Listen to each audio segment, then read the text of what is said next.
តុលាការពាណិជ្ជកម្មអន្តរជាតិរបស់សហរដ្ឋអាមេរិកបានសម្រេចនៅថ្ងៃពុធនេះថាការដែលលោកប្រធានាធិបតី Donald Trump យកច្បាប់តាក់ទងជាមួយនឹងការដាក់ពន្ធគយដ៏ខ្លាំងទៅលើបណ្ដាប្រទេសមួយចំនួនដែលមានដូចជាកាណាដា មិចស៊ិកនិងចិនជាដើមនោះ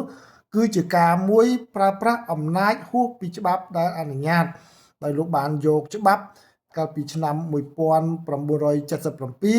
ពាក់ព័ន្ធជាមួយនឹងការការពារសេដ្ឋកិច្ចរបស់សហរដ្ឋអាមេរិកនៅក្នុងក្រុមចក្រមដែលបានសម្រេចនៅថ្ងៃពុធនេះបានបញ្ជាក់ថានៅក្នុងច្បាប់នោះគឺមិនមានការដែលឲ្យយកពន្ធគយធ្វើជាអាវុធនៅក្នុងការដោះស្រាយបញ្ហាសេដ្ឋកិច្ចឬក៏ការពារសេដ្ឋកិច្ចរបស់សហរដ្ឋអាមេរិកនោះទេហើយបណ្ដឹងនេះធ្វើឡើងដោយក្រុមអាជីវករមួយចំនួន